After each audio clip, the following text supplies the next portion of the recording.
Hi, everyone. Colin here, and today we're going to talk about best practices for running pilot programs in EdTech.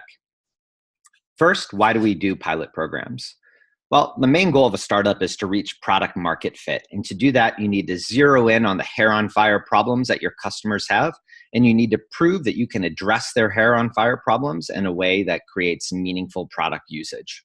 And pilot programs are really helpful in fine-tuning your product to reach that goal. Second is that in order to cross the chasm, meaning to go from early adopter customers to the mass market, you need to show how your product is being used to fidelity. That's what the mass market wants to see. And again, pilot programs are an opportunity to zero in on customer problems and demonstrate meaningful product usage. Finally, from a sales perspective, pilot programs are a great way to penetrate a large school district and ultimately expand across the district. The key metric here is negative churn, where you're actually growing versus losing customers over time. And so the number of schools and the revenue growth that you're able to penetrate, oftentimes in a large district, can start with a pilot program. And as a reminder, over half of EdTech products really fail to meet a single usage goal. And so shelfware is a massive problem in SaaS products overall, but especially in EdTech. And so pilot programs, again, are a great way to ensure that you zeroed in on a customer problem and you're addressing that problem in a meaningful way.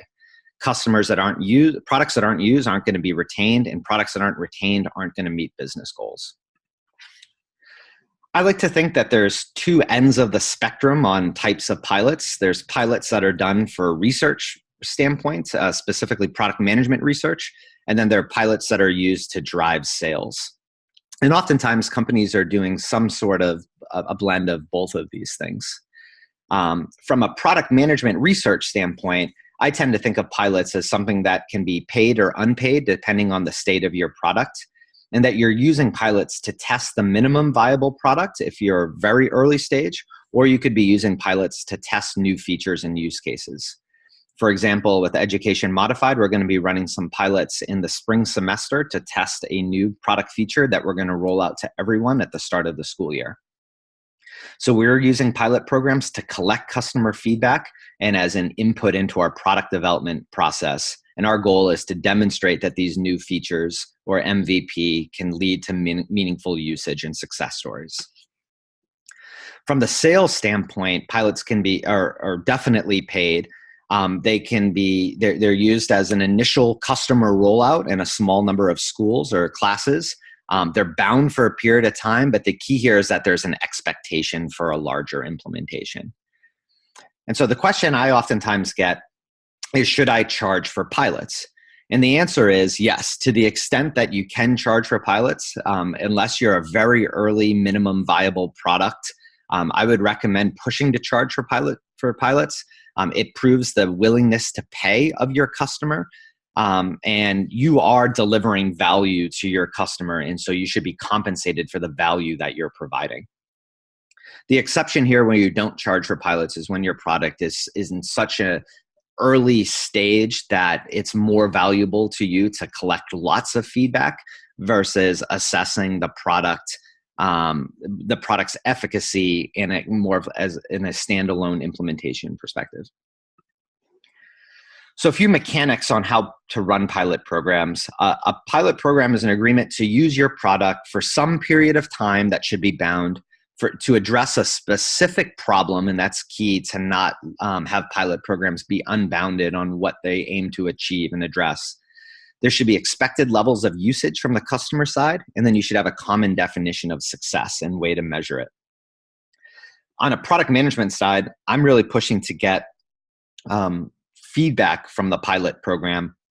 And so I typically go as far as asking for feedback during alternating weeks, either from written surveys or from phone interviews. And then pilot programs are done in exchange for compensation that we might receive, free use of the product for some period of time from the customer standpoint. So if they do a 6-month pilot and it's not a sales pilot, I might give away the product for another semester for free after that in order to incentivize them to do the pilot. But you're also doing it in exchange for reference stories and for ongoing feedback that can help you fine-tune your product.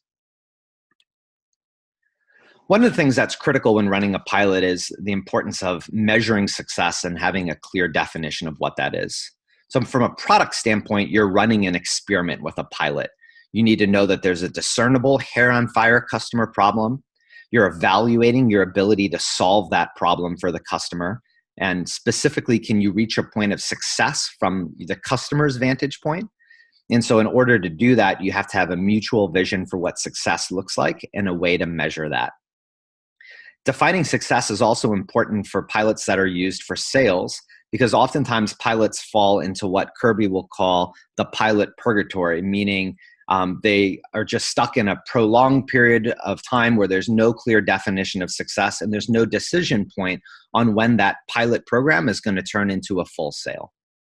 I like to use as a product manager this desired outcome template that I have below in order to help you think about how to write a SMART or an actionable goal. So there's a direction of improvement, a unit of measure, the object of control, and then the context for which this statement or the measurement is taken. So some examples: I want to improve test scores on grade 8 students in need of intervention when assessed during the NWEA MAP test. Or one that I've used with Education Modified: I want to improve communication between parents and teachers during parent-teacher meetings in the spring semester.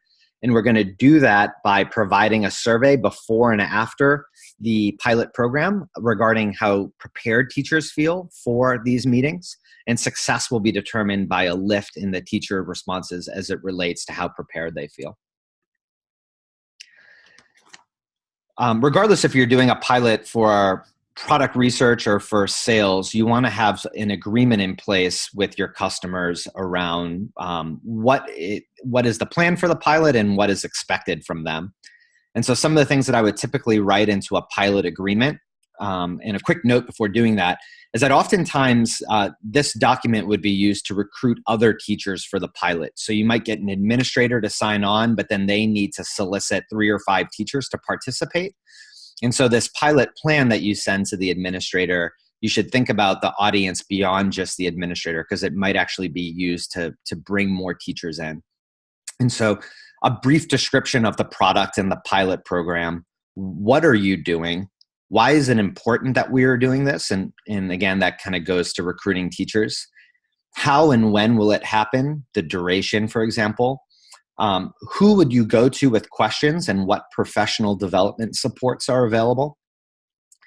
And then what are the desired outcomes? So come to an agreement with the administrator and with the key participants on what the problem is and what the current state is of your customer as it relates to the problem.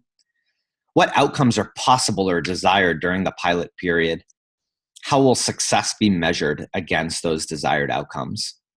And then finally, you should state what's expected of participating teachers. So how much overall they're expected to use the product, for what specific use cases, features, and reasons would they use the product, and then what are your expectations for how feedback is going to be provided. So for example, you might say that teachers are expected to watch the online professional development. They're expected to use the tool on a weekly basis for a minimum of so many hours. They would use the program with at least 2 students in a specific use case or a specific scenario. And then you might say that teachers would do so many out of so many activities or action items. And so I like doing this because you're helping teachers say, what are they going to do during these 3 hours of time with these students? And then finally, there might be an expectation around the teachers will provide periodic feedback via phone interviews and written surveys. Here's a sample timeline that I might put into a pilot plan. And again, this just kind of helps people understand all of the things that go into running a pilot and what's expected. So during the initial week, you might be announcing it, getting people to sign up. Remember that you have to create classes and groups of students and all the normal onboarding. You might provide them with a checklist to help get all the teachers up and running. And then validating the pilot goals and success measure with the administrator is key to kicking off. I typically will have a kickoff call with all the teachers that are going to participate to reinforce expectations, answer questions, offer other supports, guide them to online professional development if they already haven't done it. And then you get into the study state of the pilot. So are there weekly surveys that you're doing where you're soliciting phone or online feedback? You might also be monitoring for analytics. And remember that there's some effort you're going to need to put into providing ongoing support to people participating. And then finally, remember at the end, you need to have a summary call, especially with the teachers, the key administrators. So reflecting on success and setting up any next steps as it relates to sales. Here are some of the sample questions that I like to use during phone interviews throughout the pilot program. I typically am constantly probing on why they're using the program, what moments got them to use the program during that week, and has the problems that they're using the program changed throughout the duration of the pilot program. How helpful was the program in assessing their needs? Were there any positive moments or moments of frustration? And then what could be changed or added to the program based on their experience that week, what they're trying to achieve. You might also ask, like at the beginning or end of the pilot, constantly probing what questions they might have based on their experience so far, could give you insight into what's confusing or unclear. And then asking how they might describe the program at the end to a friend or colleague will help you understand how clear your value proposition is. If you're going to do a survey that asks for written feedback, you might ask them again how often they use the product and for what reasons. Asking how often, while you might be able to get this from the analytics, it is interesting to compare against how people self-report this. If you're going to ask why people use the product here, you might want to give them a list that might map to the different ways that people would use your product over a period of time. So if there's things that you expect them to do more during the onboarding stage versus kind of the steady state, this would be one way to assess how people are using the product. You might ask them on a scale of 1 to 5 how much the product is addressing their needs or how useful it is. And here you might even break down some of the key features. And then lastly, you could, as the pilot is wrapping up, you could ask them more value proposition, product market fit questions like how disappointed would you be if you no longer had access to it, or how likely are you to refer the program to a friend or colleague? As Kirby often says, pilots that are used to drive sales are successful when you're thinking about the end up front. So defining what happens at the conclusion is really critical. And so setting expectations of what is going to be the price for the product after the pilot period, especially if it's discounted for the pilot period. Where is that budget coming from? Who is the decision maker and the key stakeholders? What would be the time frame for making the full purchase, and when would be the start date? The sooner you can have these questions, if you're doing a pilot to drive sales and expansion, the better, because you're setting expectations with people that upon the successful completion of the pilot, there will be a longer term sale. And so lastly, I just want to share a few best practices in summary. Provide clear messaging and other supports to help recruit teachers and roll out the program. Negotiate the commitment from people and resources from the school. Because again, pilot programs that are not properly resourced are just going to fall flat by the wayside. Provide online professional development that's scalable and ensures teachers have what they need to kick off the pilot successfully. It's critical that you define success up front. So what are the desired outcomes for educators and how is success going to be measured? And then finally, if you're doing pilots, especially for product management feedback, setting clear expectations up front is really important. So I hope you found this valuable. As always, you can reach out to me at colin@learnlaunch.com with any questions, and good luck kicking off your pilot programs. Thank you.